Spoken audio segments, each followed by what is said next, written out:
Good morning, guys. It's Saturday morning.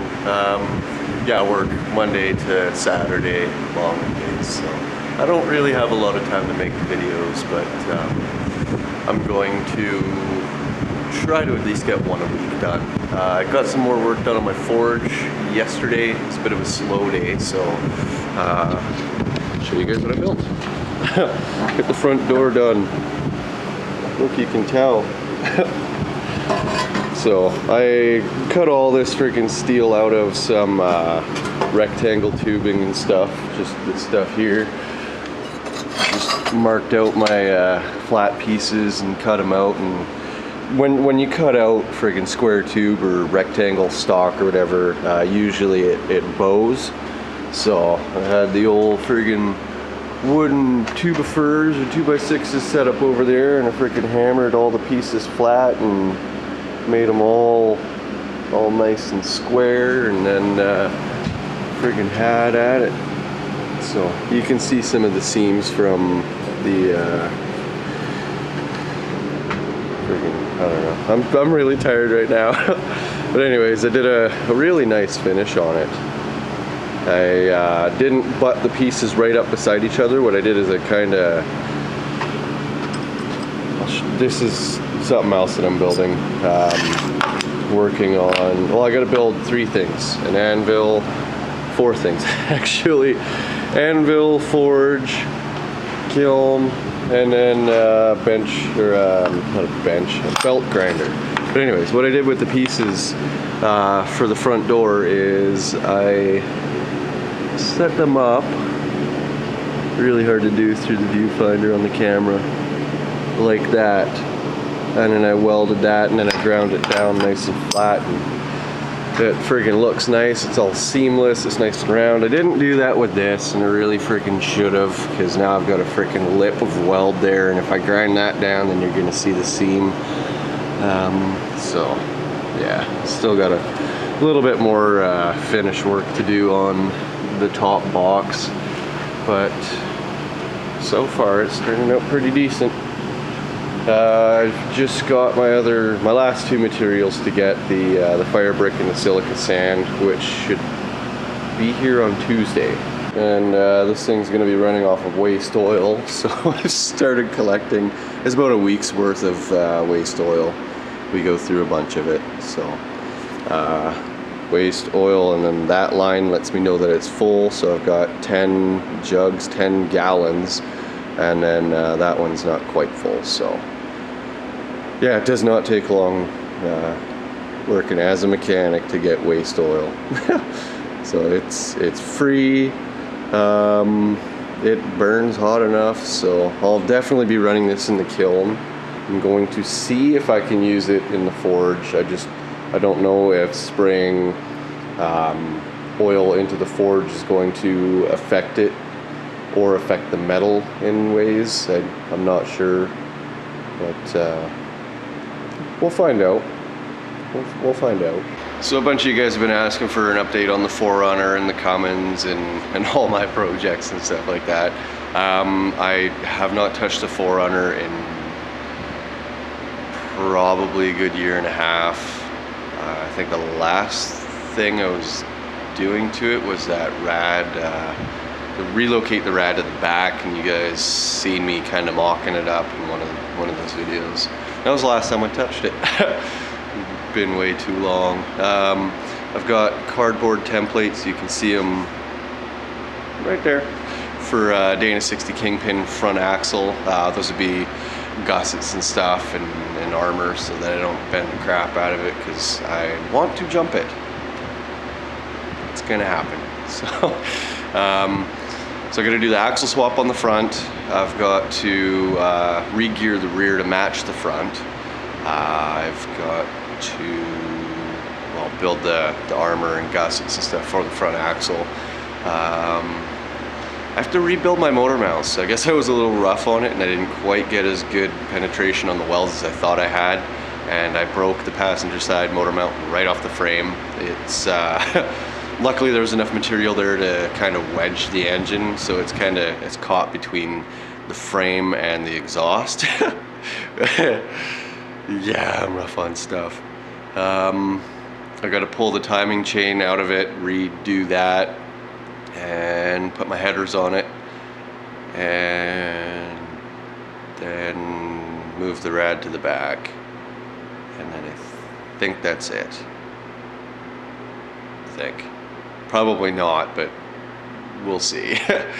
And then the Cummins. That thing's not going to pass the safety out here where I moved, so what I'm going to do is I've got that 48 International KB5. I'm going to be pulling the body off the Cummins, dropping the KB5 body on the frame of the Cummins, and then custom building everything from there. I want to build something with a long deck and possibly extend the deck so I can drive the 4Runner on it and then drive around like that, so I don't need a trailer. We will see how that goes and just what I can come up with, but that probably will be a little bit further away. I want to get the forge done first so I can start making knives and get a little bit more income coming in, and then eventually I'm going to start working on the 4Runner and then the International. So got a few things to do. I also still want to build that racing mower. That, I don't know if you guys have seen that or not. I've got a 91 Toyota pickup with a flat deck. You guys have seen it. Some of my older subscribers have seen it. It was the one that when my brother owned it, he lent it to me or sold it to me or gave it to me. I can't remember what happened with it. But I wanted to build a 3-link or something for the rear, and that just never happened. He ended up selling the truck to my other brother, from the same mother, and then he drove it for a while, bought a different truck, and then it sat in BC, and then I sold something that I was storing at my brother's place. It's confusing. Anyways, the truck's back in my possession. Legally, not physically. It's out at my brother's place in Alberta, which has my riding lawnmower in the back of it. So I've got a lot of projects. But anyways, I've got to get to work. So I will talk to you guys in the next video. Any questions you guys got, just leave a comment below and I will do my best to answer it. So that's it. Alright, have a good day, guys. Talk to you later. Well guys, it's the end of the day, so I'm just working on my own stuff for a little bit and then I'll head her home, but I'll show you guys what I did so far. I did a whole bunch of work on my anvil. It's getting there. Friggin', I gotta take another 3/32 off to make this a really sharp 90-degree point. I'm gonna leave this side rounded just because that's gonna be a lot of grinding to get that piece that all 90'd off. But I figure if I got 190, that'd be all right. If I got one curve, that'll be all right. But that also, like the horn is also for the curve. But I started working on my belt grinder thingy, and I think I welded that on crooked. Dang it. You know, no, I think that's all right. I think that is all right. So anyways, basically I'm going to use, this is on backwards now, that will go down there, but anyways, I'm going to weld a big bolt to the front side, look, you can tell, or front slide, sorry, and I'm going to use a couple of idler pulleys as as one of the wheels for it. I'm going to bolt them front to back. But anyways, an interesting tip when you guys are building stuff like this that needs a tiny bit of clearance. What I did is I used a 12 thousandths feeler gauge. I stuck it in there. I used a couple of pairs of C-clamps on it, and I just freaking clamped it all together and welded it. And then when you pull this out, you've got 12 thousandths play with. So it slides really nice. It's not going to bind up or nothing. I did the same for this, just because I need this to slide underneath it. So if everything's like clamped together and stuff, it's going to be tight. So you want a little bit of play. And yeah, I use a freaking feeler gauge as my play. So it works. So little fabrication tip for you guys. So anyways, on to this thing. Yeah, this is going to be my friggin' bench grinder slack adjuster. So what I will end up doing is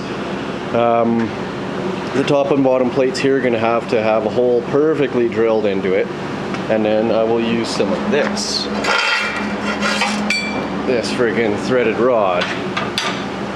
We'll run the length of it. I'm not entirely sure how I'm going to secure it to this so that this rod doesn't move. But then I'm going to weld a nut on the top in here and in the bottom there. So when you turn this, that piece moves up and down. So I came up with that all by myself.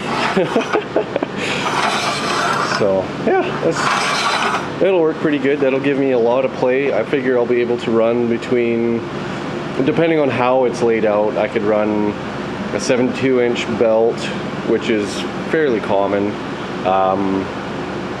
Well, no, 48-inch belts are even more common, I guess, but I don't know. I want to be able to run a wide range of belts if I need to. So hopefully with the way I set this up, I'll be able to run most belts, because there's some belts, some grits are offered in 72 that aren't offered in 48 and vice versa. So yeah, so this is coming along pretty good. I'm just going to tack this piece down here, and then might tack that guy up there, and then frickin' call her a day, because I am beat. But also with that 12 thousandths space here, I've also got 12 thousandths under here. So that will prevent this this slider from binding up on the back support plates. So yeah, it's going to be freaking awesome when it's done. And then I just got to build the rest of it. So I'm not super good at like motors, electric motors and stuff, so I'm not sure what size I'm going to need to run, but yeah, it's coming along pretty decent. So I got to build another probably two braces, except they won't have a slider in them. I just need the one slider, and that'll be for, how do I want to build it? Yeah, I'm not entirely sure. I'll draw something up, but I wanted to get the slider built and know that that's done. So, oh, you know what? I can't tack the back piece on until I've got this all done. Because if I tack the back piece on, I'm not going to be able to weld this back plate to this. Oh! So maybe I'll just finish welding this, get this one tacked on and welded, and then call her a day. Like I said, I'm pretty beat. Well, I just got this tensioner assembly all done. That was interesting. I had to figure that out, how to make it so it doesn't bind and stuff. What I did is in order to get those nuts to fit inside, oh come on, focus. In order to get the nuts to fit inside the square tube, I had to notch 2 points off them. Just one of those points and the opposite point. And then, yeah, they fit right in. And I was going to just float the nut in there and tack it, but I was like, yeah, who knows if I'm going to get it straight or not. So what I ended up doing was I threaded one of the nuts on, and then I put the other nut inside, and I turned the rod. And when it started to thread in here, if this, like, I had to adjust it a few times, fully threaded out, wind this nut back a bit because it was too far in. So I played around with it, and I got it so that they're pretty much both flush. And yeah, she turns nice. I'll see if I can set the camera down and show you guys. Guess I still need a glove, but yeah, it's the frickin' rod's got a little bit of slag on it. I can always get a new one, but I can't grip it with my other hand. Yeah, it turns pretty decent. It did. Oh no! It better friggin' worked. Oh man, frig sakes. Well, it might be a little on the tight side. I thought I had it all freaking set and figured out. Dang it. Okay, take two. Pair of freaking guys on it will freaking help, but yeah, it'll work. It'll work pretty good. So, wind that off of there, and then I can get my holes all mocked up. And yeah, I guess next step would be to drill the holes in the top and bottom plate. There we go, now it's easy peasy, don't even need these anymore. Sweet. Yeah, so anyways, in case you guys are wondering, the reason why I went with such a long piece is because the more concentrated something is, the easier it would be to bend. But also, I've got this front plate and a back plate that are super beefy, and everything is just designed to not flex, not bend, not catch or gouge. It's just, it should be a nice smooth actuating tensioner when I'm done with it. So I might have to freaking put a bit of grease in there and stuff, but I'm sure it's from, ooh crap, that is toasty. Yeah, right. Oops, sorry, that was shot. Right there you can see a little bit of friggin' damage on one of the threads, so I don't know if that would be enough to hang it up, or if one of the nuts maybe twisted when I was welding. I don't know, but I'll deal with it. And yeah, I think I'm actually gonna go home now. So, well, there's a little bit more action for you guys, so you're not just listening to me ramble on and on and on. So I think this is zooming in. Holy crap! Yeah, ever since I oh, that is the wrong way. Yeah, ever since I crashed with my tricopter when I was carrying this camera, it's just freaking the zoom sticks and the shutter, the lens protector doesn't close. There's like half of it missing. When the tricopter hit the ground, it like left a 20-foot radius of debris. It was probably about 50 feet up, and it landed upside down on the ice. So yeah, anyways, thanks for watching, guys, and until next time, take care.